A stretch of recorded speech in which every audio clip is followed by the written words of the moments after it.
Hello and welcome to the Actual Tech Media EcoCast. My name is Jess and I am excited to be here with you all today. But before we jump into our content, I have some basic information that I want to cover with you. All right, let's kick off our day here today by taking a quick tour of your audience console. And we're going to start with the questions window. So if you haven't already said hi, there is a whole audience of cool humans out there, so reach out and give a wave to the other members of the Actual Tech Media community. Now, keep in mind that if you do have any technical issues today, a browser refresh is going to fix just about anything. But if those tech gremlins are clinging on today, no problem. Just throw a comment in the question section and our crew will be there to help. We also want this to be an informative webinar for you, so throughout today's EcoCast, we hope you'll get engaged and ask all your burning questions. Not only will we have team members responding to you over a live chat, we will also have a dedicated Q&A session at the end of our presentations. Now, if we don't get to your question during the live webinar today, don't worry, because the awesome experts that we have here with us will be following up after we wrap. All right, next up, there's going to be lots of cool aha moments on the EcoCast today. And if you want to share those with your community, we've made it nice and easy for you. You can use the Twitter button right there in your audience console, and the hashtag for today's EcoCast will be automatically added to your post. All right, our last stop on this guided tour, be sure to check out the handouts tab for some awesome resources and takeaways from our speakers here today. We have an info pack collection, solution briefs, white papers, data sheets, free trials, ebooks, upcoming webinars, and more. So many great resources, so be sure to go explore. Now, if that wasn't enough fun, we also have some exciting prizes that we'll be giving away throughout today's EcoCast. I'm going to tell you a bit more about those later on, but a few quick reminders for you all. First, you do need to be here live in attendance at the EcoCast in order to qualify to win a prize, and we will follow up with all of you after we wrap. Now, all winners must submit an IRS Form W-9 to Actual Tech Media, and all winners must meet the Actual Tech Media prize terms and conditions. Now, if you don't know what those full T's and C's are, that's fine. We've got the full thing for you. Just head on over to that handouts tab, click in, scroll down to the bottom, and you'll find them waiting for you there. Now, the absolute most important thing to remember is that we love getting all your insightful questions during these live webinars. In fact, we love it so much that we actually have a special additional prize for all you inquisitive folks out there. So in today's EcoCast, we will be giving away a prize for the best question asked in each of our live sessions. Now, the expert speakers and teams will review all questions asked after we wrap the webinar, which means that even if your question does not get read out in a live session, there is still a chance to win. If you are a lucky winner here today and you would like to donate the value of your prize, we have several wonderful organizations that we partner with. So let us know when we follow up about your big win, and we'll get that rolling for you. Again, we are so happy to have you all here with us live at the EcoCast today, and we want to keep that good feeling going, so let's connect on social media. Reach out and connect with Actual Tech Media on Twitter and on LinkedIn. We have lots of great content, and we always want to hear from you. Now, if you're looking for more awesome content and resources right after we wrap the EcoCast today, be sure to subscribe to the Actual Tech Media channel on YouTube. Another fun way to win a prize and, hey, grow this awesome community is to refer an industry friend or a coworker to the Actual Tech Media webinar series. Now, you'll find a link to do that right in your handouts tab, and you will also be automatically redirected at the end of the webinar. And both you and your coworker or friend could win a prize, and we hold those drawings every month. So be sure to refer a friend, because it could quite literally be a win-win situation. Next, we have a cool opportunity for all the decision makers out there to get connected with new and emerging tech and innovative vendors. Here's how it works. All you need to do is click on the link in your handouts tab, fill out a quick application, and the Actual Tech crew will then match you with some vendors that we think you should probably be chatting with based on your needs. There will also be fun opportunities that you get to choose to join in, like surveys, test runs, new solutions, extended demos, and so on. You'll get some chances to win extra prizes, you'll chat with great people, and you'll learn about the hottest new trends in tech. So be sure to apply, or hey, send that link to a decision maker on your team. Now, I want to take a quick minute here to remind you all about one of my favorite resources, and that is ransomware.org. You can find out everything you need to know about ransomware, how to prepare, prevent, and recover. This site is jam-packed with information, helpful tips, checklists, strategic approaches, case studies, everything you need in one place. So wherever you are in your ransomware preparedness journey, there is something for you at ransomware.org. Go check it out and start exploring. All right, I have one more exciting resource I have to tell you about today, and that is the Gorilla Guide Book Club. It's going to give you access to free enterprise IT books authored by top industry experts, so you can stay up to date on trending enterprise technology. And yes, these books will work on your Kindle, your mobile device, and as I said, they are completely free. You can download these awesome resources at gorilla.guide, and there's a link for you in that handouts tab as well. All right, well, we have covered a lot of important things already, and I don't know about you all, but I am excited to dive in. So let's get going. All right, well, hi, hello, welcome. I am so pumped to get into this conversation today because today we are talking about upleveling your identity and access management solutions. And I'm really looking forward to this conversation because I gotta be honest, upleveling is kind of what I'm thinking about. It's top of mind right now. Are you guys watching the Olympics? I assume that all of you out there are obsessively watching the Olympics. I cannot get enough of this. I love the Olympics and I am watching every single day. And that's what we're talking about, right? We're looking at incredible humans doing incredible things. And today, as we're looking at access management, we're really talking about that human element and the incredible things they can do, maybe sometimes for the good and sometimes for the better, depending on your workforce. Now, especially when we give these humans the right tools to match their needs. So whether you have a hybrid system, maybe a remote workforce, maybe you're fully in 100% back in the office, whatever it is, these end users are remaining a potentially chaotic but all important element, right, in your life. So let's explore today how we can enable these folks to get the gold. Yeah, right? Okay, I see Maria's watching the Olympics. Yes, Maria, I'm with you. If you guys have a favorite event, I want to hear from you. I have to admit, I am a track and field addict, and I cannot wait for the decathlon, which is starting tomorrow. If you guys do not have that on your calendar, put that on your calendar. Decathlon starting tomorrow. All right. Well, speaking of exciting and all around awesomeness, we are going to dive into this EcoCast with 3 incredible teams here with us to help us understand and dig into this idea of upleveling our identity and access management. Today, we're going to be talking with Keeper Security, Rubrik, and Okta. I cannot wait to get rolling on this EcoCast. We have so much to cover and so much ahead, so I'm going to keep things cruising right along, and we're just going to remind you of a few important things, starting with, that's me there, that's Jess Steinbach. I'm with you today. We also have Scott Becker, Mackenzie Pudici, and Keith Ward here with us on live chat, so you got the whole awesome mod squad with you today. That's a gold medal crew if I ever saw one. That's our podium. All right, now we're going to move next to, I'm really rolling with it today. I'm feeling Olympic-y, so we're going to do lots of Olympic puns. Just get ready for it. We also have, oh, look how nicely that transitioned right into our prizes. We have 3 $300 Amazon gift cards that we are going to give away to 3 lucky winners here with us at the EcoCast. As I mentioned, you do need to be live and present, and there's the full T's and C's waiting for you in the handouts tab if you did want to give those a check over. Well, that was it for the housekeeping, which means it is time to move into our keynote speaker. And I'm very excited about this particular keynote speaker because Ward is actually a little bit new to our expert team. We've just started working with him on some keynotes, and they are all amazing. And I'm really excited for all of you to get to hear from Ward today. So this is Ward Spangerberg, founder, principal consultant, Altgreen Research LLC, and all around awesome storyteller. I know that you are going to learn a ton from Ward. I'm very happy to be introducing him to all of you. So I will step back and hand things on over to you, Ward. Take it away. Good morning, good afternoon, and good evening to everyone. My name is Ward Spangerberg, and I'm pleased to be here this evening to discuss with you how to up-level your identity access management, or IAM solutions, to meet the demands of our rapidly evolving digital landscape. Effective IAM is crucial for ensuring security, compliance, and operational logistics. I'm going to cover the current landscape, some challenges of IAM, discuss concepts around zero trust architecture, the shift in security focus towards identity, enhancing user experiences with single sign-on, and then wrap up with some actionable takeaways and success stories. Let's get started. Let's talk about the trends that we're seeing in the current landscape.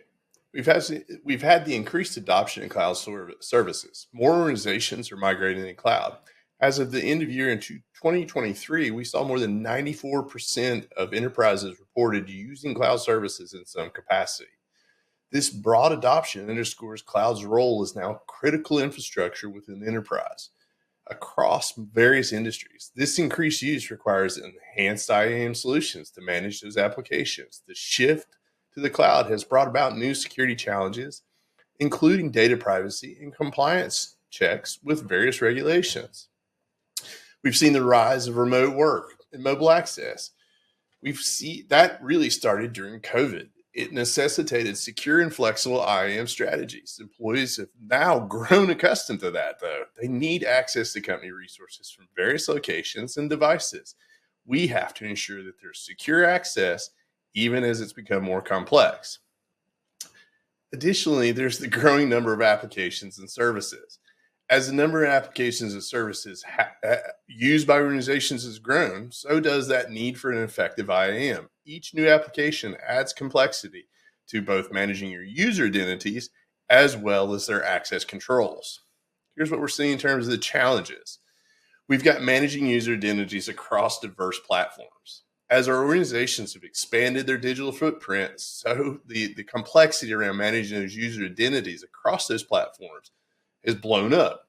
Each platform may have different requirements. It may utilize different security protocols, and making centralized management almost impossible in some cases.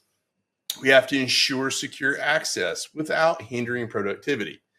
Balancing security and productivity is a major challenge. Secure access controls must be robust, but not so restrictive that they impede user productivity. Never implement a security measure that is so stringent that it slows down business processes. This leads to frustration and potential workarounds that will compromise your security. Then we have to balance that user convenience with our actual security measures. They need to maintain a seamless user experience while implementing stringent security measures. Users expect fast and easy, like their telephone. And we still have to make sure that we are not compromising anything at the expense of security. Let's discuss zero trust architecture. It's a key concept in today's modern IAM solution. Best described as never trust, always verify.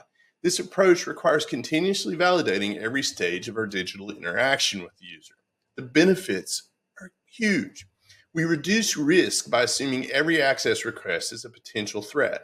Zero trust reduces that risk of a security breach. This proactive approach helps identifying and mitigating threats before they can cause any significant damage.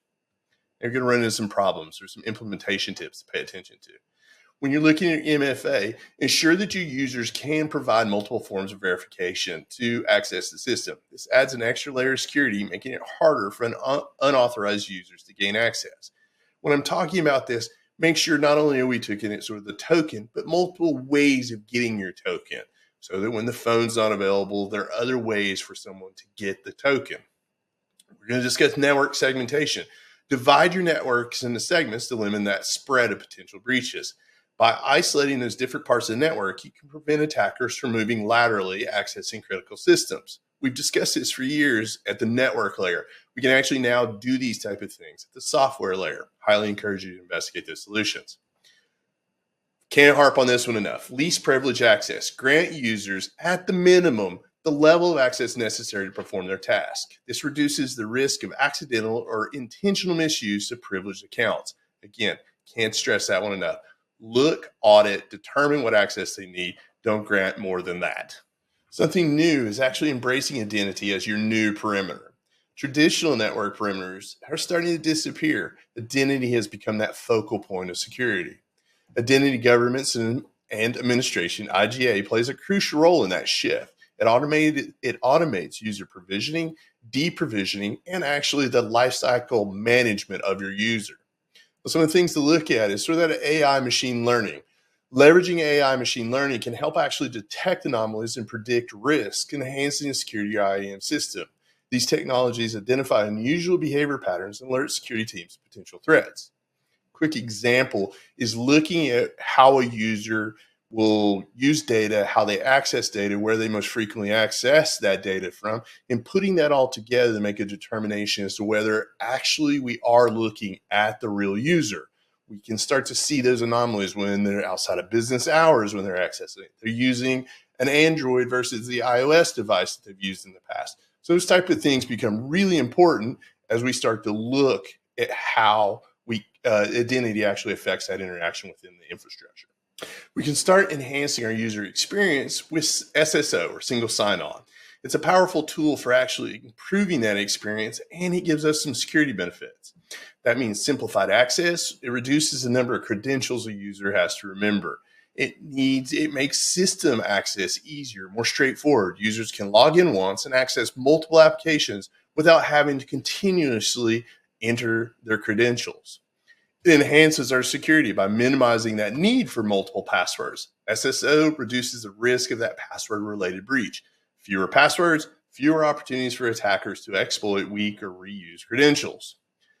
Now we got to remember those integration tips. Ensure your SSO is integrated with your MFA and other security tools for a cohesive security strategy. This integration ensures that all aspects of your access management work together seamlessly to protect your organization. Let's talk about a few case studies or success stories. We're going to look at some examples to sort of talk about how they've implemented IAM. We have an insurance company that had GDPR requirements, and so they decided to adopt a cloud-based B2B IAM solution. This included both SSO, that two-factor MFA authentication, and what they discovered, it enhanced both their security and their user experience. This approach not only ensured their compliance, but also improved their operational efficiency by simplifying and centralizing their access management. We have a healthcare organization who use CAM. CAM is just another name for IAM. So CAM is customer access management. So they use a CAM solution to secure both cloud applications and on-premise systems, centralizing their access management and improving that security. This centralized approach, again, streamlined access control processes and reduced the risk of data breaches. An energy company that implemented an IAM solution to manage multiple identities across both different countries as well as different facilities. It facilitated seamless access management and supported their current and future digital transformation initiatives. This solution helped the company provide a consistent and secure user global experience. Finally, an IT organization, a company that generally should understand how to implement good user experience. An IT organization consolidated multiple IAM platforms using a unified system while getting rid of some of their automated legacy process. This improved their security, their operational efficiency, and it helped them future-proof against some of the compliance and industry standards that they needed to maintain. By integrating those various IAM tools and automating their routine tasks, the organization was able to focus more on a strategic security initiative. So I promised you some actionable takeaways. As we wrap up, here are some of those takeaways for you to up-level your IAM solutions. When you walk out of here, I want you to actually go back and evaluate your current IAM setup. Identify the gaps and areas for improvement in your current strategy. Conduct an audit and assessment to actually ensure that your IAM policies and practices are effective, they're up to date, and they're being regularly practiced. Start prioritizing security and usability. This is a very tough one. Balance that stringent security measure with your user experience. Ensure that your security protocols, are not hindering productivity or your user satisfaction. Start considering some of those advanced technologies I discussed earlier. AI does have a place in information security. Start looking at machine learning and automation to enhance your IAM capabilities. These technologies can help you detect and respond to threats more quickly and efficiently. In conclusion, upleveling your IAM solution is essential for protecting your organization in today's digital landscape. Start by reassessing your strategies, embracing some new solutions that balance security with usability. Thank you for your attention. If you have any questions or you need further assistance, feel free to contact me using my contact information. Thank you again. And now back to our host. Well, thank you so much, Ward. What a great start to this conversation we're having today. Definitely a gold medal keynote, if I do say so myself. I promised you all nonstop Olympic references, and I intend to keep that promise. And we will keep rolling through this. All right. Well, we have a question for all of you now. What we're wondering is, what is your time frame for adding new or updating existing IT solutions at your company? So today, obviously, we're zooming in a little bit on that access management. We want to talk about end users. We want to talk about security perimeters. So what is top of mind for you? Are you thinking that this is a change that you need to take immediately? Do you have an urgent need here? Or is this maybe a little bit more long-term? You're thinking, you're planning ahead, or hey, you don't know what you need. You're just doing that research. You're doing that constant check, that iterative review that we always talk about, how important that is. There's no wrong answer here. I'm seeing most of you in the not sure category, and that tells me we've got a lot of research ahead. Ooh, I see Rohit says yesterday is not an option. Yes. So instantly, if not yesterday. I like it. Okay. Well, I hear you on that one. And luckily, we have some great solutions coming your way to help with that. So if you are like Rohit and you're in that station of needing it immediately right now, we're going to have some info for you. And if you're in that majority I'm seeing coming in right there in the not sure, maybe you don't know what you don't know. So we'll have some answers for you as well. Speaking of which, let's get rolling on our day here today, because as you can see, we are definitely kicking things off with a bang. We've got an awesome team here with us from Keeper Security. So we are going to be hearing from and walking through a demo with CTO and co-founder at Keeper Security, and that's Craig Lurie. Now, Craig is actually going to be joined by Timothy Jester, who's going to kind of lead him through a bit of a conversation and then get into some questions at the end. So we've got a whole bunch of awesome information coming your way. Timothy, I think you were going to kick us off today, so I am going to hand things on over to you. Take it away. Yeah, absolutely. So thank you, Lauren. Everyone's really excited to show off remote browser isolation. So remote browser isolation is a secure add-on to our Keeper Connection Manager product. Many of you are probably already using Keeper Connection Manager, but for those of you that aren't, so Keeper Connection Manager, it essentially provides DevOps and IT teams with a way to instantly access databases, Kubernetes endpoints, RDP connections directly through a browser with a secure gateway. And we wanted to be able to add an additional way for a lot of use cases to be resolved, and remote browser isolation is the answer to that. So a few key things about Keeper Connection Manager that you're seeing here on the screen. So this is fully agentless. So you're not having to download anything on endpoints for your users to be able to use this. It's very quick and responsive, and it's really, really simple to access and set up your connections. I'm going to go to the next slide, Lauren. Cool. And then for remote browser isolation, so there's a few really, really critical points that we want to cover here. So what we're able to do here is enable users and users admins to be able to access websites and web applications through Keeper Connection Manager with a very secure approach without using a VPN. So we want to be able to eliminate the frustration from VPN, whether it's slowing you down or additional configuration that's necessary with VPNs. Get rid of that completely and enable the ways for users to be able to access browsers, endpoints through browsers in a really streamlined way. A few really cool things with this. So the first is recorded web sessions. So this makes it really good if you ever need to go in and see, were changes made on that that weren't exactly what we were looking at. We can actually go in, take a look at a recorded web session, see where activity happened, see what changed, and go from there. This is also really good for compliance and auditing purposes. We've enabled controlled web browsing as well. So admins can actually go into their connections, set which URLs their users are actually able to reach, lock that down, and make sure that only what you want them to do is being done in those web sessions. And we've enabled password autofill with this as well. So you never have to share the password to the end user. It's never exposed to their device. And it just makes login to those really, really simple, really, really seamless.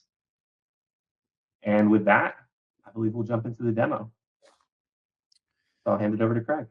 I'll just jump right into the demo of some of the capabilities of Connection Manager. In my case, I deployed the Connection Manager container to a URL. I put demo1.kcmdemo.com.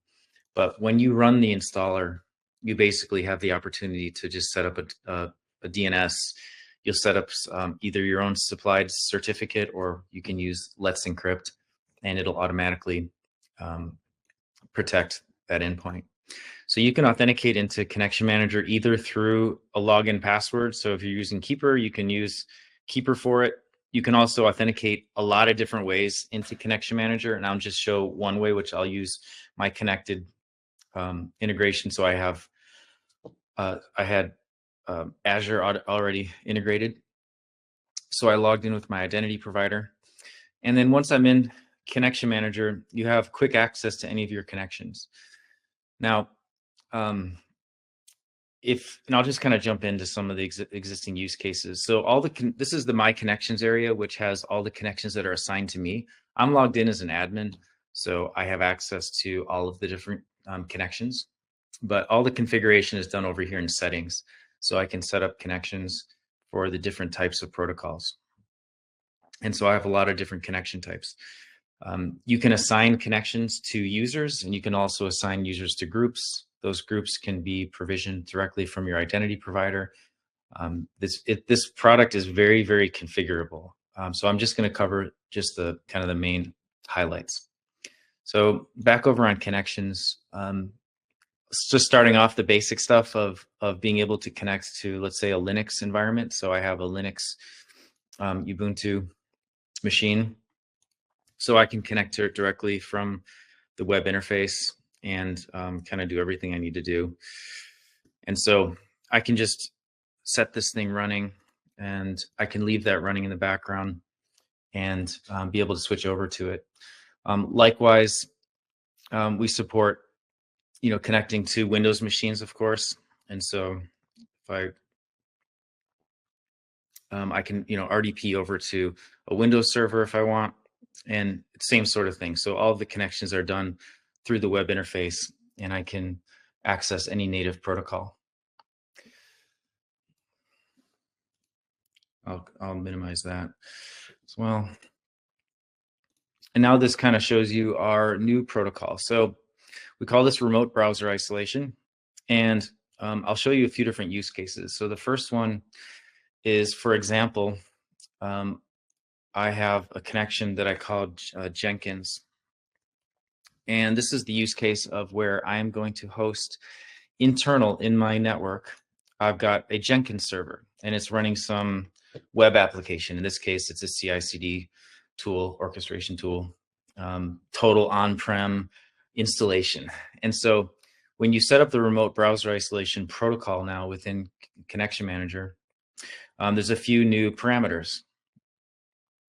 I'll cover those.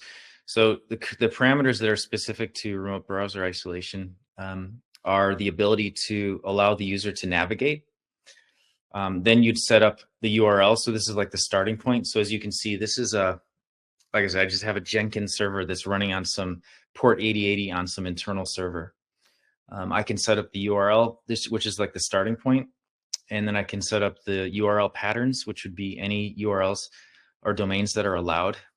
The resource URL patterns, which would be any sort of web asset resources that the website is going to be pulling, let's say images or JavaScript or any sort of internal resources.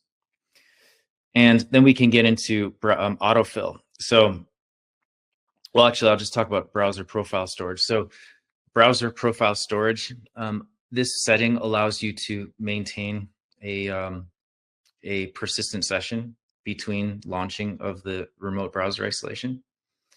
And then browser autofill parameters allows you to autofill directly into that target website. So in my case, and if those of you are familiar with how this works, this is integrated directly with my Vault. So I have a login and a password that it's pulling from the Keeper Vault, and it's going to inject those automatically into this target. So here's the website address. It's going to inject into a selector, which was username, and it's going to select it's going to inject the password into a selector called password. And then there's a bunch of other parameters around session recording, different settings around what kind of information to record, and so on. So when I want to launch this connection, here's my Jenkins server. I just click on it, and it goes really fast, but it does what you probably just saw it flashing really quick, and it just launched me into my internal Jenkins machine. And it logged me in. So this is a virtualized version of Chromium that is projected through the KCM container onto my device.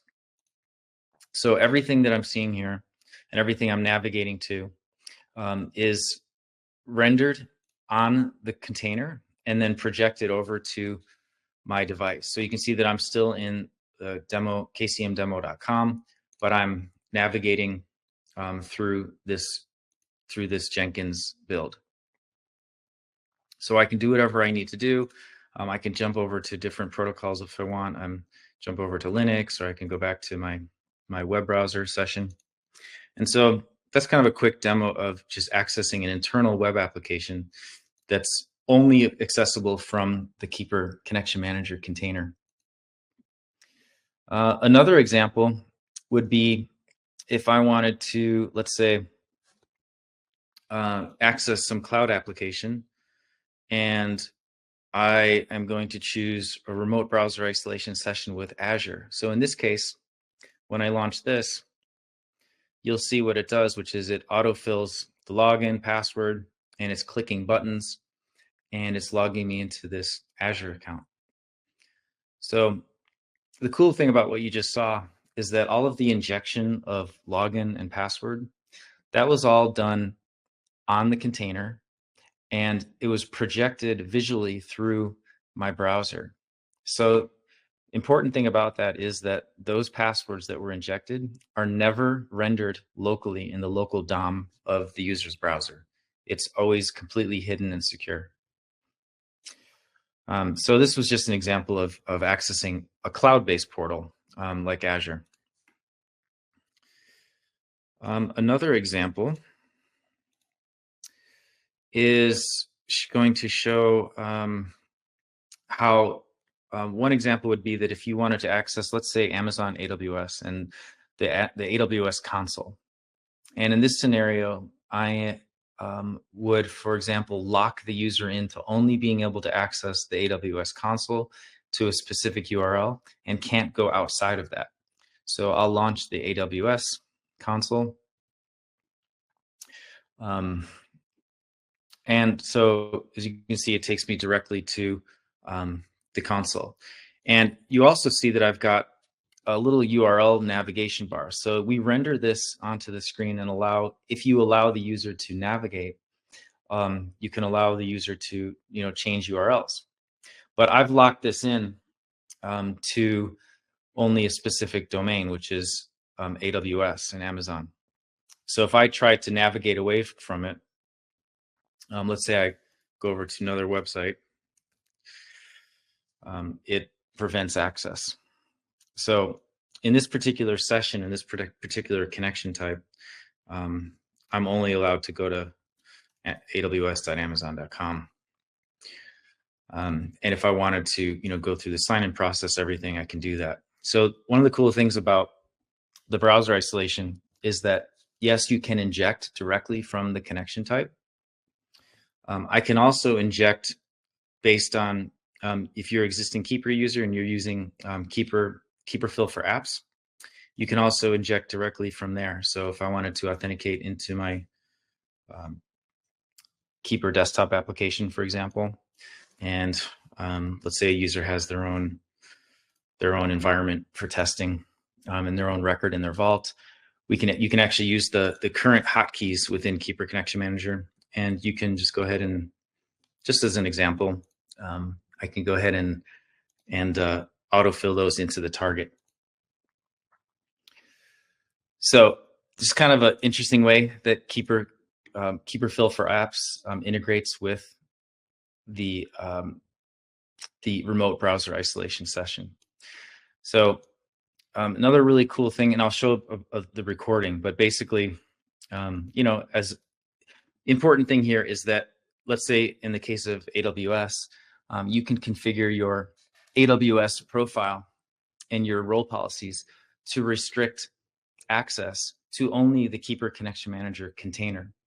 So from a security standpoint, this allows you to create a specific tunnel and a specific way for those users to access AWS or any sort of secure portal, or like any really any DevOps tool or security product that allows you to allow list certain IPs, you can now lock them into the IPs of this container. And again, from a usability standpoint and from a security standpoint, you can access any of these connections from any sort of device. So Connection Manager is compatible with mobile devices, tablet devices. It's got some options to be able to like activate an on-screen keyboard, for example, if you're on a tablet. And this URL bar is, can be turned on and off if you allow it by the user. And so that gives an example of accessing an application. I autofilled with my Keeper desktop application, but it's a good example for locking in users to a specific cloud-based application. In terms of auditing, every connection, if you activate the recording capability, every connection can be recorded. So if you go to the history, you'll see the session that just took place. It was 3.3 minutes. And I can, as an admin, go back and replay that session. And so when I replay the session, it'll show me, everything that took place within that. And so you can see the mouse moving around.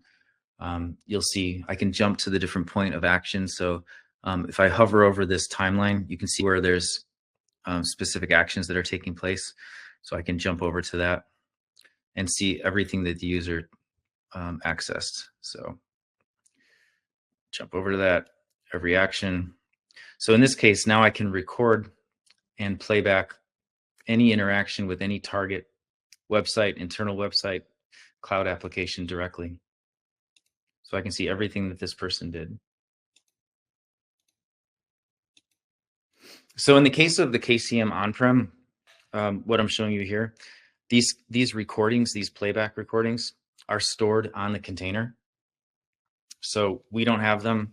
It's not, all of this is completely managed by the customer, and it's all embedded in the container. So just looking at some questions. Yeah, here I can highlight a few to make this a little easier for you. So does this replace the need for a VPN for remote team members outside of the US? So when you deploy Keeper Connection Manager, it absolutely can be used to replace VPN or a ZTNA product for these specific use cases. So you can protect the container in many different ways. You can use, you can enforce the use of MFA. You can use an IDP for authentication. You can do, for example, even client certificates. For our government public sector customers, you can use PIV-CAT cards to authenticate. So you protect the container, you protect the web interface, and yeah, you don't need to use a VPN. You don't need to use any other sort of access tool. That's really the whole point, is that it's just accessible through a standard web browser. Craig, how would this prevent phishing or any other malicious websites from inserting something on a local device? Right. So the beauty of this protocol that we're demonstrating here, this remote browser isolation, is that this this instance of Chromium, this virtualized version of Chromium, is running within a container inside of the Keeper Connection Manager deployment. So wherever you deploy the KCM, Docker Compose, that container. So the virtualized version of Chromium is executing within that with very sandbox permissions. So a malicious website, let's say, if you were browsing to a site, well, for one thing, you can lock down users to very specific URLs. So you can restrict the ability for them to navigate. Therefore, you can very specifically only allow navigation to a specific website. And since the information that's being transmitted is actually just projected through the from the KCM container to the local browser, it's just a visual representation. So there is never any code running locally on the browser. So you're protected from a malicious website. And it also can actually can be a nice tool for pen testers or for any security testing. If you want to test out a link, that can all be done by accessing it through the remote browser isolation, because that code is never executing locally. It's only executing on the container, and the permissions within that container are very sandboxed. And we've also done a ton of pen testing ourselves. We've done third-party pen testing with this. So we feel good about the security. Question was just asked about, does the main server have to have direct access to the endpoints? So as long as this container that you're deploying, it just has to have access to the targets. And so wherever you're deploying that container, that's for Connection Manager. In the case of the integration with the Vault, this is actually managed through the deployment of the Keeper gateways. And so if you're familiar with Secrets Manager, you know that there's this Keeper gateway service. So you see this one here is online. So you can provision a gateway to any environment. And when you provision the gateway is what's used to either perform a rotation or perform a connection or establish a tunnel.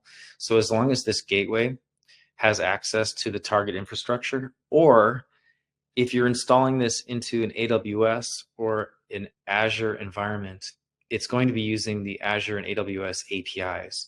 So it doesn't necessarily have to have direct connectivity to the targets. It just is going to use instance role permissions to be able to use the AWS API to be able to do rotations and different functionality. But generally speaking, you would want either the Keeper gateway in this case, or you'd want the Keeper Connection Manager container to have network access to the targets.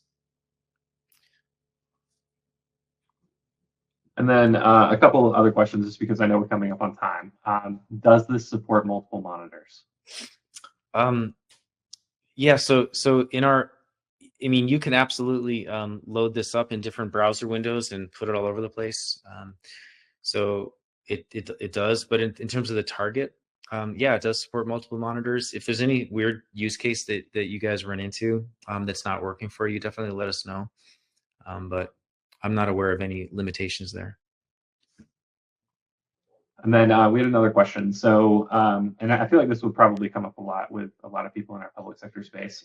Does this have FIPS certification so you can access CUI?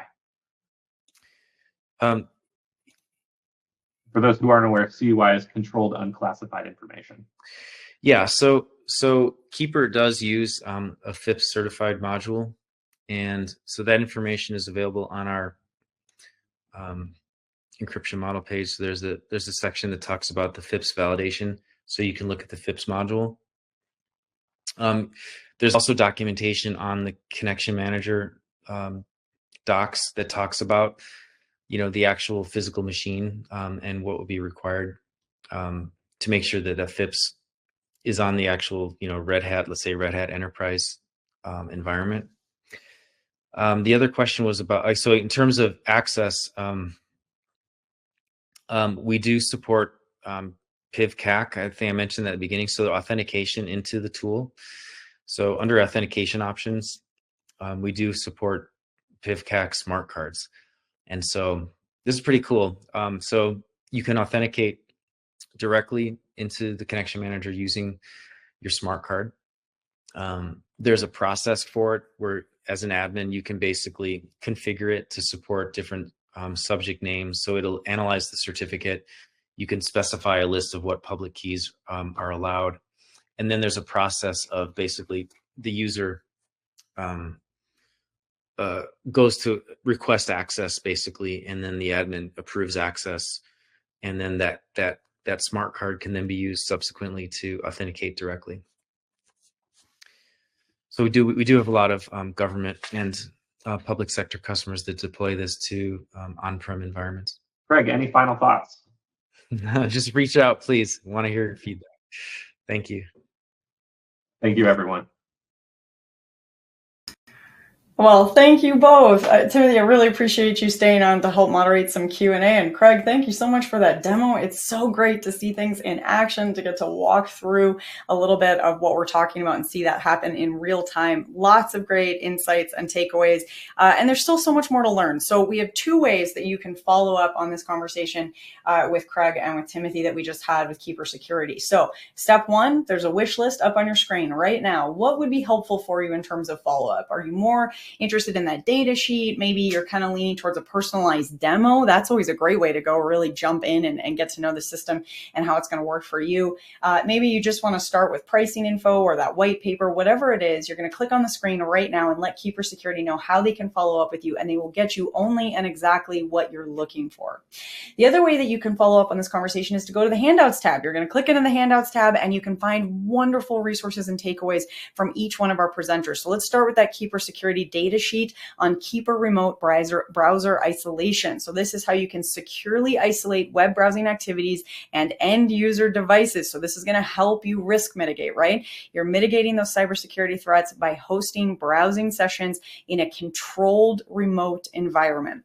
This is a really, really cool thing to be spending some time exploring. So if you aren't already familiar, if this isn't top of mind for you, make sure you've got that handout so you can browse through a little bit later, share with other members of your team. And I promise you'll want to have some follow-up conversations with Keeper as well. Now, I know that there are a ton of questions that Timothy and Craig did not get to. I can see those in there. And I want to thank everybody for some really interactive conversations here already today. Off to a great start. But we are going to make sure that any questions that did not get answered today are sent to the Keeper Security team. So you will get answers back to those. So keep them coming. If a question pops up that you didn't get into the chat already, make sure you get that in, and we'll make sure you get some responses back. And I also want to remind you that all of you are entered to win that best question gift card, even if we don't get to you in the live Q&A. We're looking at all the questions that were asked after we wrap. So even if we don't get to you in our live session, you are entered to win that best question gift card. So keep those rolling in.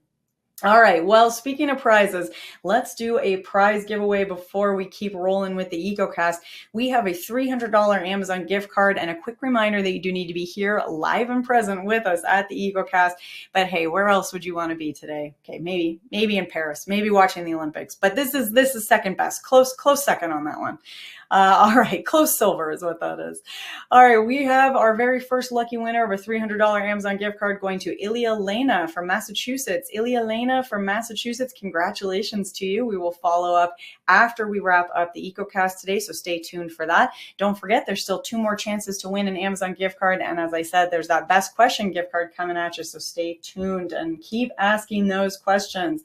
Well, I know that asking questions is not going to be a problem in our next session because we have an incredible team here. Never disappoints, always cool information coming from Rubrik. And I'm so excited to introduce you all to Shane Allen, Senior Platform Solutions Architect at Rubrik. Shane, thank you so much for being here with us today. I know you've got a lot of great information in store, so I'm going to hand things on over to you. Take it away. In this presentation and short demonstration, we'll be going over protecting Active Directory with Rubrik Security Cloud. Let's start with a brief Active Directory overview. Microsoft Active Directory and Microsoft Intra ID provide employees with the access to everything from external resources like Microsoft 365 to internal resources like your corporate intranet. These critical services unify authentication and access control, verifying that each person is who they claim to be while ensuring they only have access to the data they're allowed to use. The data within these services are also an essential prerequisite when recovering key applications from operational failures and cyber attacks. If Active Directory is compromised and no longer reachable, none of your services are reachable and your business is at a standstill. Let's face it, Active Directory are the keys to the kingdom. 80% of cyber attacks involve identity-based techniques to avoid detection at different stages of an attack. And it takes attackers less than a day, approximately 16 hours, to reach and compromise Active Directory. And unfortunately for most companies, based on the anatomy of a cyber attack, they're only able to detect an attack after all the different stages have been completed by the bad actors and data has been encrypted. And why the need for Active Directory protection? Again, 80% of modern attacks are identity driven. If If you cannot trust your source environment, how can you restore Active Directory environment to a new OS without reinfection? And accidents happen. Users and groups can be easily deleted. How can you restore them quickly? How can you ensure that when you restore a user, all its subsequent relationships are restored as well? Think about some other questions. Are you preparing for defending at the Active Directory user level? In the event all Active Directory controllers are compromised, are you able to restore the entire Active Directory from scratch? How many different point solutions does it take to protect your entire environment? This is why traditional Active Directory protection approaches tend to fall short. They're complex, they take multiple days without proper backups, none of the users can access any resources until AD is restored, which results in business downtime. Recovering AD objects with attributes and cross relationships with other AD objects is a complex operation and takes a longer time. And the good old Microsoft AD recycle bin supports restores of soft deletes, but not the permanent deletions that are common in a security breach. So let's talk about securing Active Directory with Rubrik Security Cloud. It all begins with auto discovery. Simply point one of your domain controllers to Rubrik Security Cloud, and Rubrik will automatically discover and inventory all other DCs within your environment. Aside from simply discovering the domain controllers, Rubrik will also discover their associated FSMA roles, along with any crucial services they may be running, such as DHCP, DNS, allowing organizations to quickly see what domain controller is providing what services. From there, it is simple as assigning a global SLA, which can be assigned to the domain controllers, providing individual granular protection to individual domain controllers.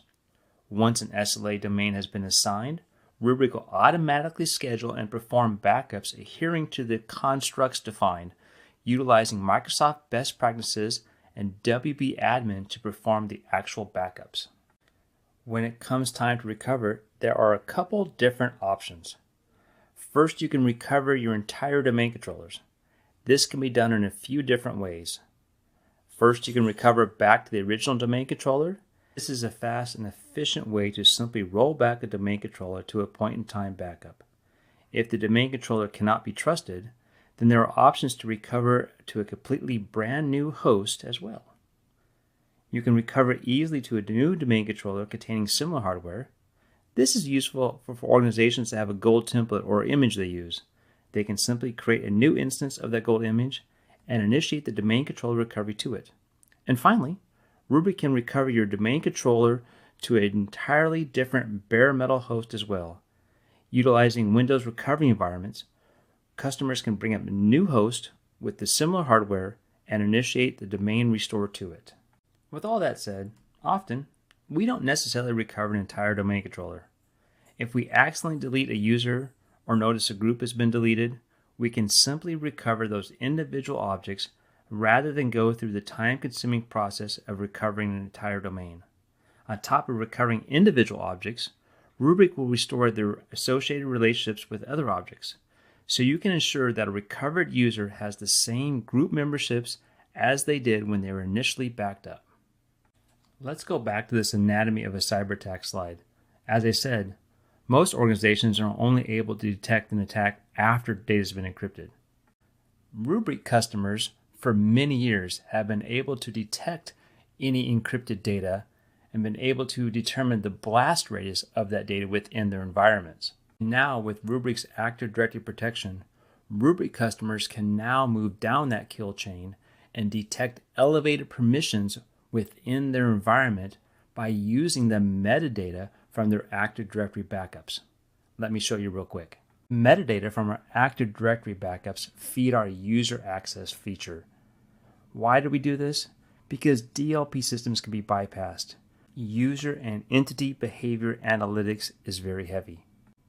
With this metadata, Rubrik will help you understand where your data really is and who has access to it. Understand your data risk and mitigate it. Prioritize lists. Track changes over time. Track risk over time. And be able to remediate quickly. And have a complete track of user activity relative to sensitive data within your organization. And of course, all this happens on the backup data. there is no impact to production. Let's go over how Rubrik Security Cloud Active Directory Protection works before we go into a quick demonstration. Onboarding is simple. Install the Rubrik backup service on your domain controllers and add them as a Windows host to Rubrik Security Cloud. Next, within Rubrik Security Cloud, you must specify the SMB settings to add the on-prem Rubrik Data Vault to the domain being protected. Once added, Rubrik Security Cloud will automatically discover common services, DNS, DHCP, and FSMA roles, Schema Master, Domain Naming Master, Infrastructure Master, etc. Then an SLA domain can be assigned to the domain controllers. Onboarding and backup are quite simple. First, you have your domain controllers, Rubrik Security Cloud, and an on-premise Rubrik Data Vault. It all begins with adding the Windows host to Rubrik Security Cloud that contain Active Directory. Rubrik Security Cloud discovers the additional domain controllers and inventories them. SLAs are assigned to each domain controller. With backups, a secure SMB-v3 share is created, discovered, and opened. WB-admin is utilized to write an app-consistent backup. And then the SMB-v3 share is closed and the VHDX is converted to a patch file.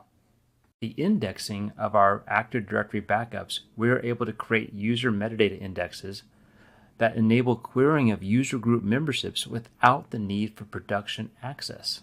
The domain controller is backed up to Rubrik Data Vault.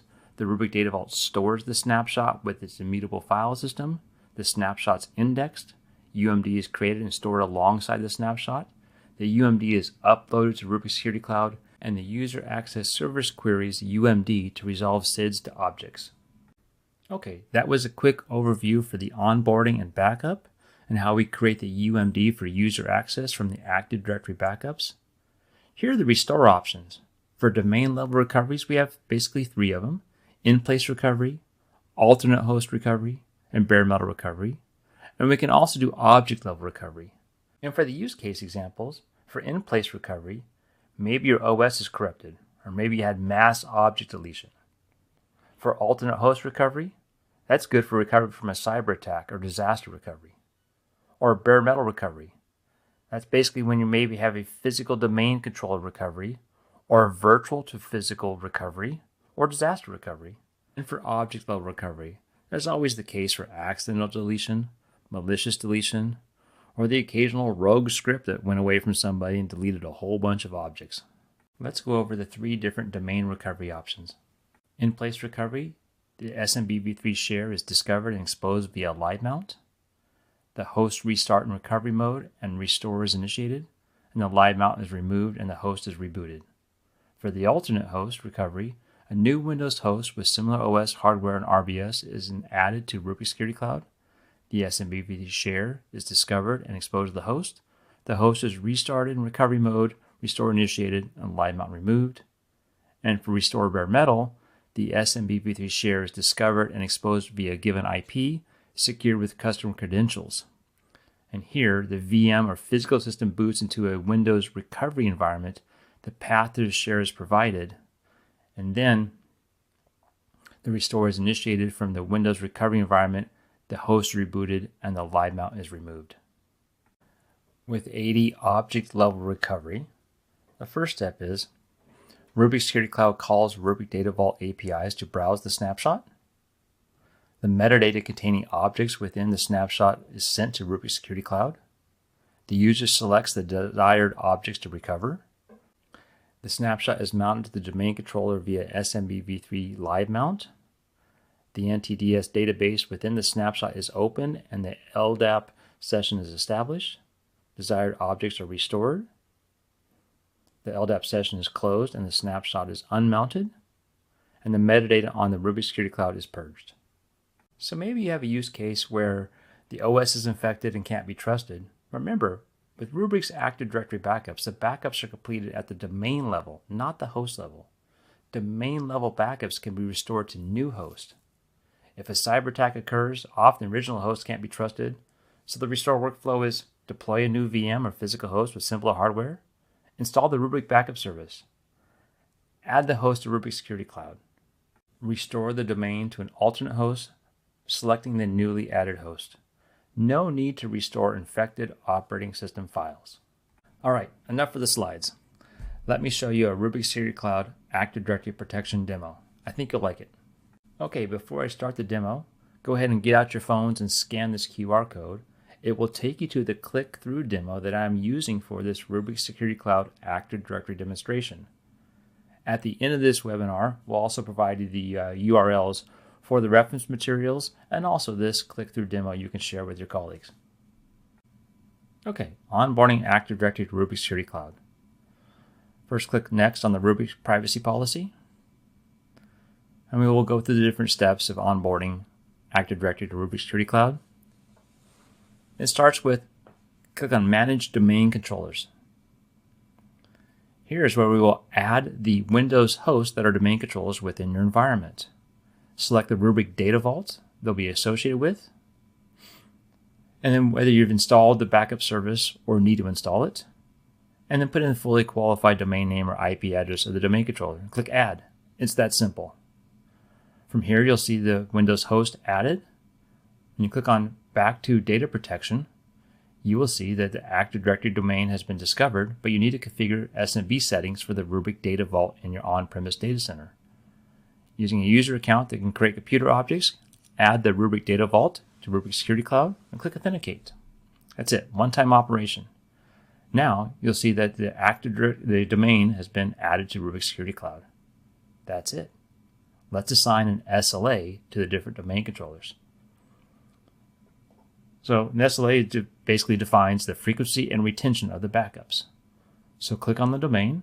Here we only have one domain controller. Click on Manage Protection and assign the bronze SLA domain. That's all you have to do is click Next. We'll automatically assign the SLA domain to that domain and we're done. And you can see here in the left-hand corner, the silver SLA domain has been assigned. Now, let's go through some restore options. In-place recovery of original domain controller. So go in, select the domain controller, click on it, open up the calendar view for the domain controller, click on the date you want to recover from, click Recover. Select Restore to original domain controller, click Next. By default, we do a non-authoritative. Since this is we have one domain controller here, select Advanced Options. And there are some acknowledgements we have to check to proceed. Click Next. And click Recover. And again, those recovery steps we went through previously. They'll be in the Events page right here. So if we want to recover to similar hardware now, very similar operation,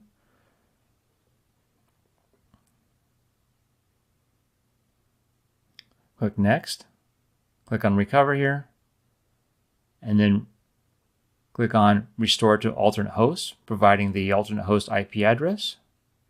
Click Next, same acknowledgements, and then click Next here, and recover. It's that simple. And again, you can watch it in the Events page. Now, if you want to do a bare metal recovery, a couple added steps here. So select the bare metal recovery, click Next. In bare metal recovery, this is the Windows recovery environment that's been started. This is how you're authenticating the SMB share to the Windows recovery environment. Username, password, and IP ACL. Click Next. We're going to live mount the SMB share to that Windows recovery environment. Now let's switch that Windows recovery environment, continue to restore there. Click Next here. Click on Continue, or Troubleshoot, sorry. System image recovery. And then click Next. You'll have to play with the mouse during this click-through environment for the Windows PE section, or Windows RE section, sorry. Click on Advanced. Click on Search. And this will put in the path from that SMBv3 live mount. Provide the username or password. And then click Next. Again, you might have to play with the mouse to click on next. And click yes. And the Windows recovery environment has begun the bare metal recovery process. Click next. That's how easy it is to do a bare metal recovery. Now let's take an object level recovery. Scroll down to the bottom of the menu here. Click on recovering individual AD objects. Click next. Click on the domain. Go to the date and time you want to recover objects from. And then click recover. And for here, select granular recovery and then click next. You see the date and time that the snapshot was taken of your Active Directory domain. Expand the domain. Go down to the OU you want to recover objects from. Select it.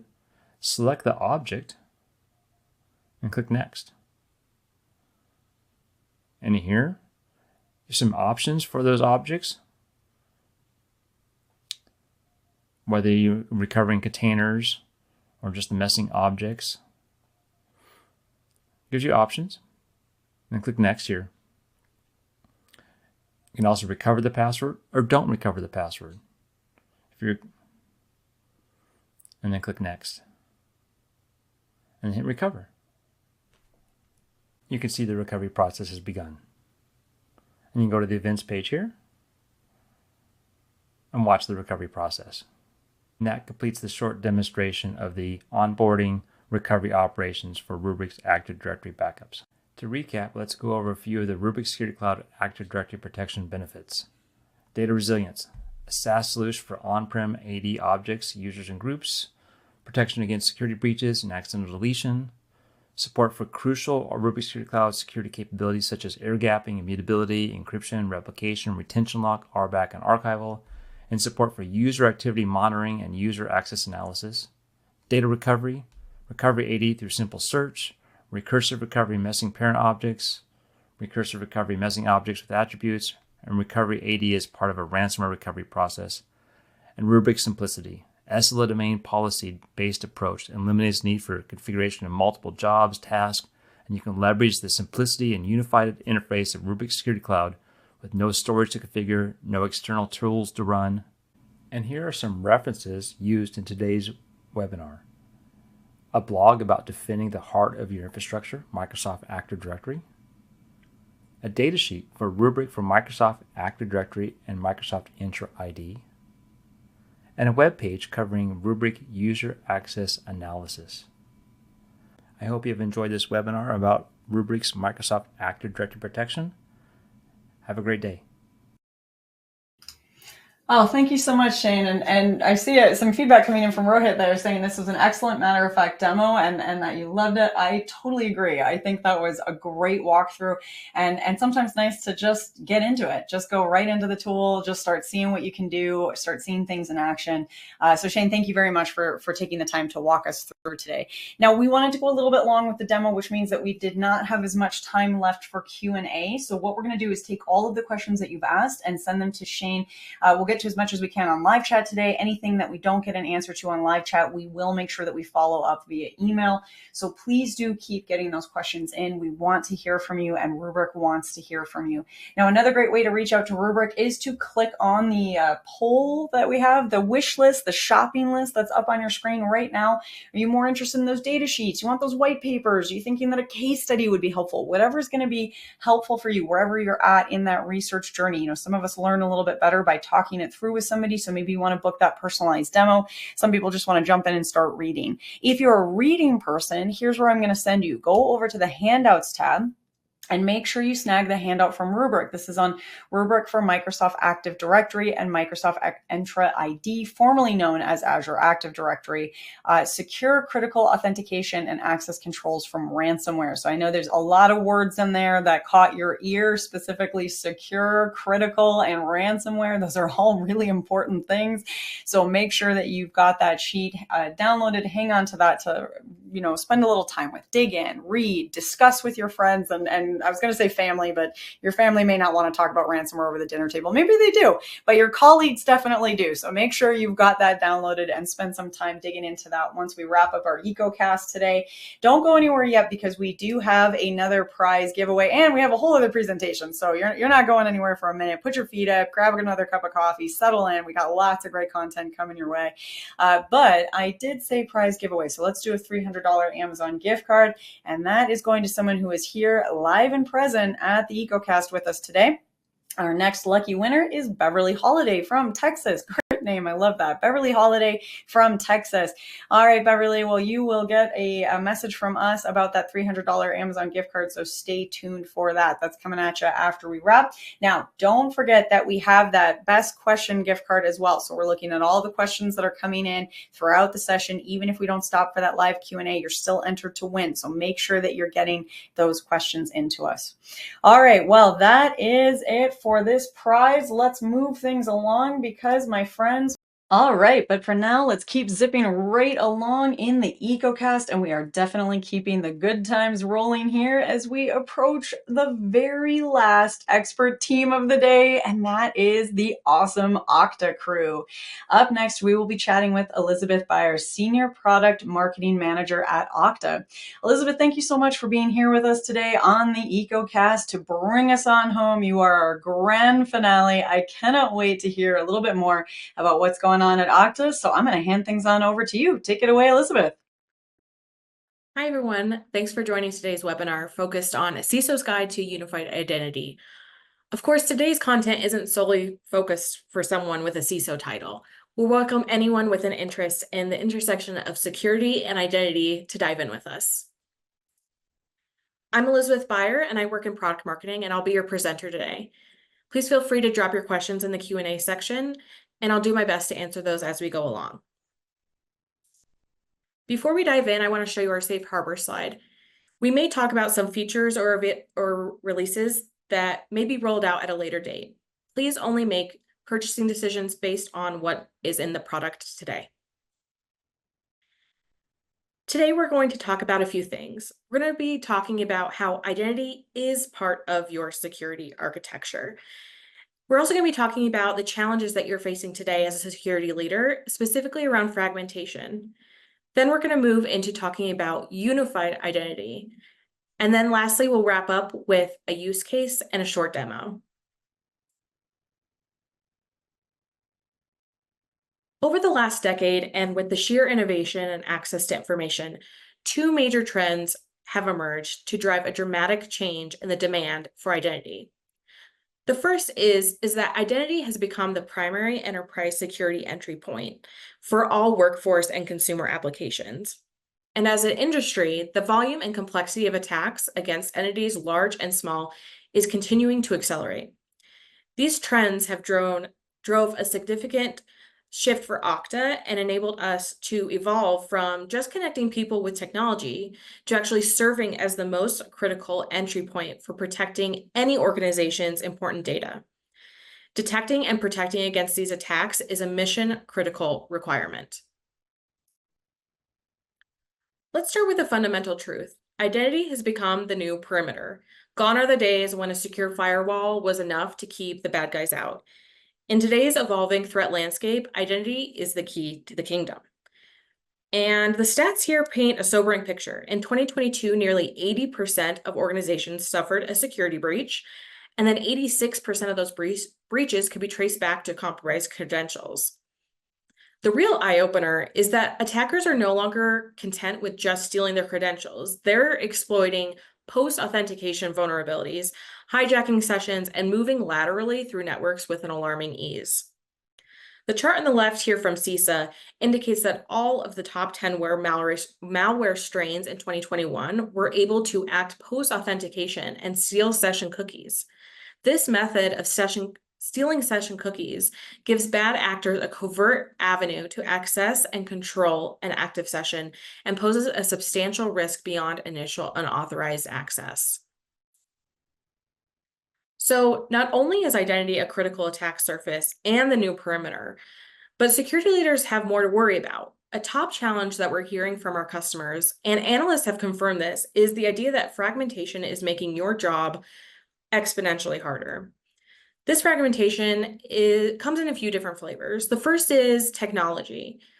So managing the tools that your workforce relies on, the differences in apps, networking, infrastructure, devices, and endpoints creates fragmentation. And this fragmentation of the tech stack means that the traditional perimeter is no longer appropriate as your first line of defense for securing your environment.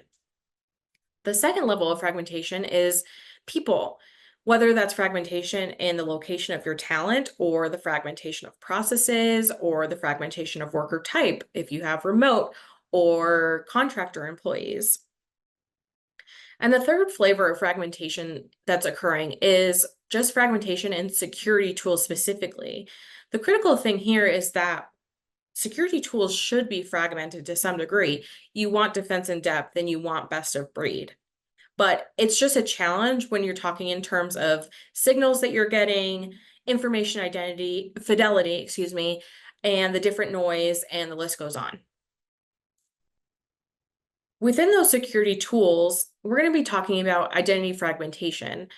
And identity has traditionally been solved with endpoint solutions. So you may have a solution for governance and PAM and different IDPs, but this is really adding to the fragmentation problem.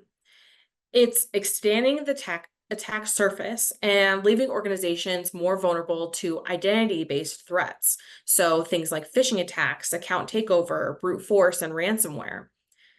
But fragmentation with identity solutions brings additional challenges to the forefront. For example, identity silos make it harder to identify and manage risks. It makes it harder to implement proper identity security controls to mitigate security risks. It makes it harder to detect identity security events that may lead to an incident later on. And it makes it harder to respond and recover in a timely manner. While identity's role within security has never been more critical, the challenges that you're getting with traditional point solution makes it even more difficult for identity and security teams to align around risk reduction outcomes. So this is leaving you with a lack of context and visibility into access controls and user activity across your resources and users. It's also delivering just an overall lack of control over access to critical resources and finer grained permissions. And it also leads to the inability to effectively detect and respond to potential identity threats during and after authentication. You may have heard the phrase converged identity. In fact, that's the phrase that Gartner uses, and they predict that by next year in 2025, the majority of organizations will be using a converged solution for IAM, IGA, and PAM. But here at Okta, we like to talk about unified identity. And you may be asking, what's the difference between converged and unified? And we like to say a unified approach to identity goes further than capabilities. Unified bridges identity and security outcomes. It knocks down silos across technology and security organizations. And overall, it just streamlines your processes and allows you to automate workflows between security and IT.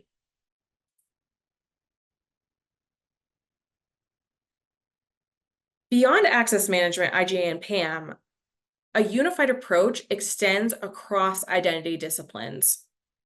It starts with secure by design authentication, using phishing-resistant factors and least privileged authorization that is context-aware for each unique access event.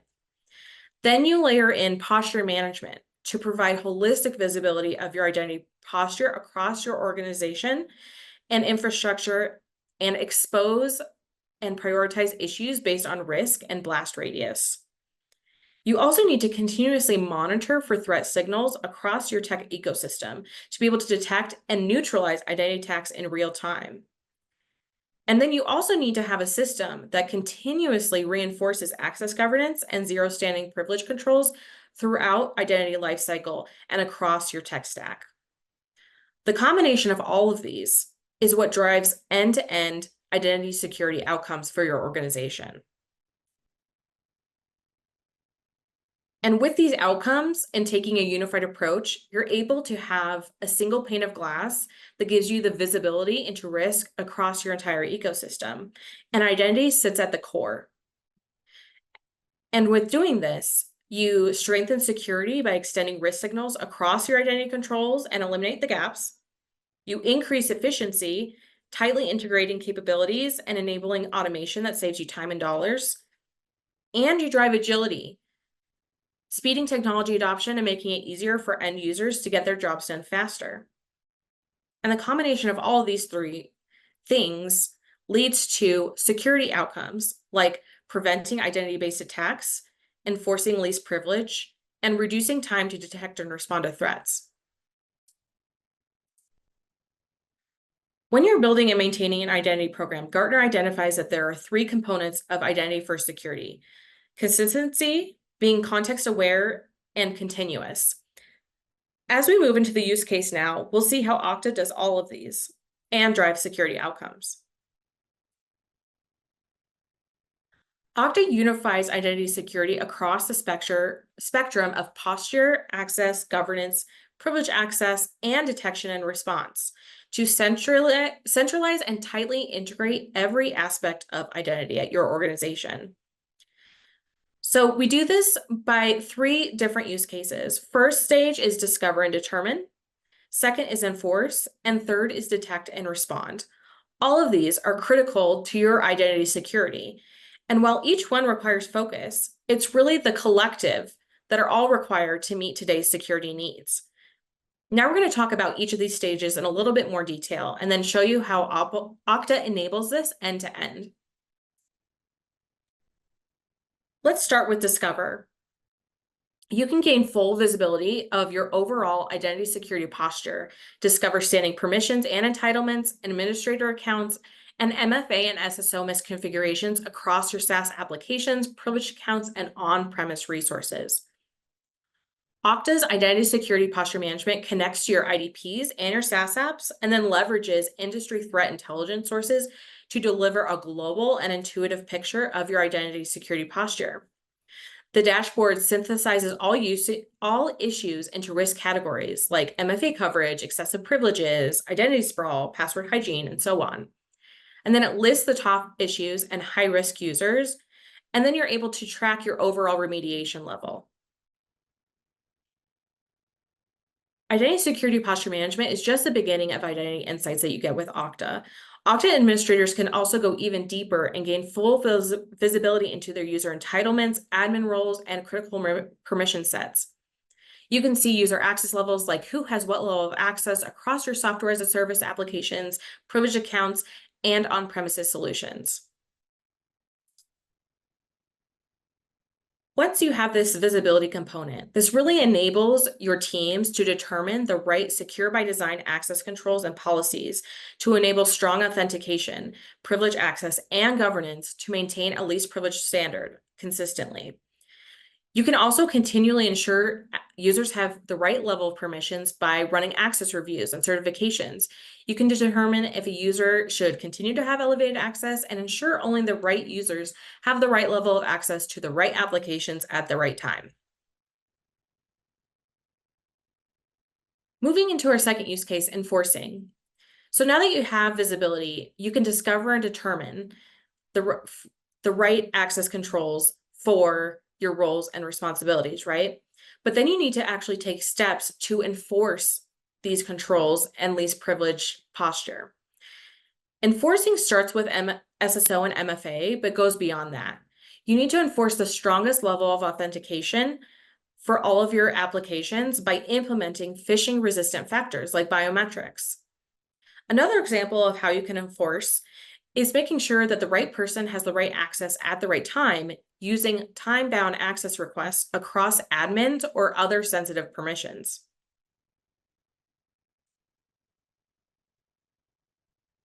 Let's take a look at an example here. This is an example of a multi-layered enforcement approach. The user has already authenticated into Okta Privilege Access, and now they're wanting to reveal a shared secret for a privileged resource.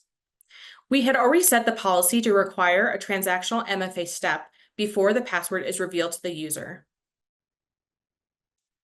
This is an extra enforcement step that you can take to protect those privileged accounts. Last but not least, our third use case revolves around detecting and responding to threats. You can detect potential identity threats faster and respond quickly, leveraging the power of Okta AI risk signals across tools that are continuously assessed, and then risk scores are calculated to determine the health of your users. SecOps teams can use Okta to identify security misconfigurations that need to be fixed, and Okta can respond to triggers based on risk level or remove elevated permissions for sensitive applications and resources. Let's talk through an example. In this example, we're looking at Dakota, our end user, and she's logging into Workday to submit an expense report. She logs in, and the global session policy ensures that she's coming from an Okta-approved device. So she signs into the application, and now the token is issued. Tokens are also known, of course, as session cookies, right? So we've got a bad actor in this scenario also, and his name is Jordan. And he steals the session cookie and wants to act as Dakota to log into this critical application. So he tries doing so, and the global session policy says, oh, well, I mean, you've got the cookie, so there's no need to check before we authenticate because the cookie is already issued, right? But the policy also looks at, why is Jordan logging in from Germany? This is supposed to be Dakota, and she's based in California. So how did this person automatically log in from Germany? There's no teleporting technology. So it's basically an impossible login scenario, right? So because identity threat protection detected that change or that risk event, universal logout was applied. And guess what? Now Dakota is now logged out from her devices. And in this scenario, we disable the account until further action is taken from the admin teams. So in this example, we see that there was a gap post-authentication, right? And I like to use this example of stealing the cookie from the cookie jar could potentially put an organization at risk if the cookie is replayed. But in this example, we protected against that post-authentication threat, and that's really what makes a difference here. So I'm going to start to wrap things up. I hope you've been able to see that through these use cases, Okta helps organizations drive security outcomes like preventing identity-based attacks, enforcing least privilege, and reducing the time overall it takes to detect and respond to threats. We do this through unified identity, which allows you to uncover who has access to everything from admin permissions across critical apps to privileged resources, and when that access has been provided and whether it should still exist. It also uncovers what are the highest level assurance factors for every application or privileged resource. And it also uncovers how threats across devices, networks, and individual users are impacting your risk and the actions your teams need to take to remediate. Because identity is the foundation of technology, it's become the key to security. And to get security right, you have to get identity right. This is why identity can no longer just be SSO and MFA. One has to completely reimagine the role of identity and think of it as the backbone of a holistic security strategy. And that holistic strategy has to include unified identity. Taking a unified approach strengthens security, increases efficiency, and drives agility. I want to close out today by sharing a short video that recaps what we talked about today.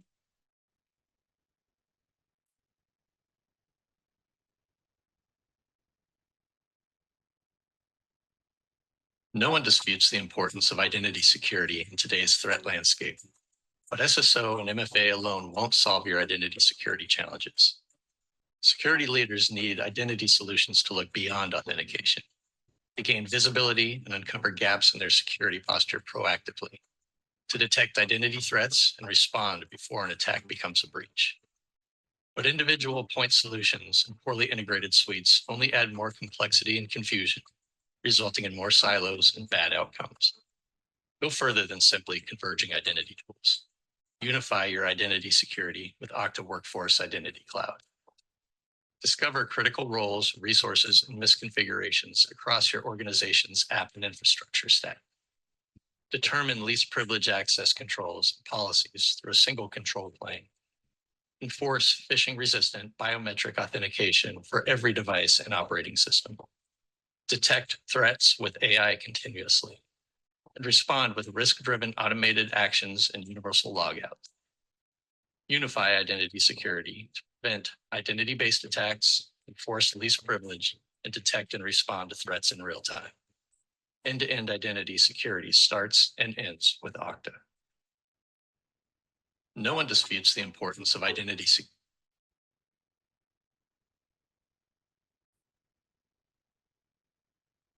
I just wanted to say thank you again for joining us today, and I'm happy to answer any questions you have. Have a great day. Elizabeth, thank you so much for that wonderful presentation. It was such a cool demo. It really is, and I've been saying this a lot today, it is so wonderful to be able to jump into some of these tools and see them in action. And you've given us a lot to think about, a lot to take away from the day. Now, I know that we didn't leave a lot of time for questions because we wanted to spend a little bit more time in your wonderful platform. So what we're going to do is switch over to live chat for that Q&A as much as we can fit in our final minutes here in the EcoCast. So we'll get back to as many folks out there as we can. And then for the rest of you, if you can get your questions in over the questions window there, we're going to make sure that they get sent to the Okta team and you'll get some answers back in follow-up. So get your questions in right now. We want to hear from you. I see a lot in there already, and we're going to make sure that all of you get answers coming back from the Okta crew. All right, well, a few last little things to wrap up before we head on out about our days. If you are hanging out on the EcoCast today and you're thinking this seems like a fun time, I would also like to present some solutions to this wonderful community of humans. I get it. I love being here. You should come and join me. Come hang out. Come tell me your story. If you'd like to join in a future summit, EcoCast, MegaCast, webinar, whatever you have in mind, we definitely want to hear from you. So send us a message at connect@actualtechmedia.com. Speaking of coming back to join us again soon and having awesome times, come back and join us for an EcoCast tomorrow. Now, we don't normally do Friday EcoCast, so this is an extra special bonus Friday EcoCast. If you wanted to cram in a little extra learning before you head on out about your weekends. And you know what? I think that's a great way to wrap up the week. Hang out, pour yourself a nice cup of coffee. You can put whatever in it you want and put your feet up and enjoy some EcoCast to kick off the end of your week, the rollout into the weekend. We are going to be talking about the cloud-powered enterprise, securing your cloud. That's Friday, August 2nd. That's tomorrow. I can't believe it's August already. How did that happen? That's at noon Eastern and 9 a.m. Pacific. Again, Friday, noon Eastern, 9 a.m. Pacific. Come back and join us again tomorrow. All right. Well, my friends, I think we're going to have to leave it there. I wish we could keep hanging out, but you know what? We all have Olympics to go watch. You guys have some events. There's definitely something coming up cool. Make sure you've got your Olympics on in the background. I mean, make sure you're working hard and not watching the Olympics. That is my key takeaway from this EcoCast if your boss asks, or if you're the boss. I do want to say on behalf of the Actual Tech Media team, a big thank you to our incredible sponsors here with us today, Keeper Security, Rubrik, and Okta, and especially to our wonderful speakers who took time out of their day to come and present. We got some really great information. We were talking a lot about that upleveling idea and really bringing, this to this sort of very important, all-important aspect of security to the forefront. This is something that is very ongoing in terms of how we create our workforces and that ever-evolving landscape of workforce and what it means to create a workforce in today's world. It's different than it was even a few years ago, and it is changing all the time. So this is something that's really important to be checking in with, to have this be an iterative process in your organization, both keeping up with what's possible and what you need to be protecting against. So thank you all for taking time out of your days to come and hang out with us and learn a little bit more about how you can up-level that identity and access management in your organization. Well, I hope that I will get to see all of you again at a webinar soon. And until then, I hope you have an absolutely beautiful end to your day. Thanks, my friends.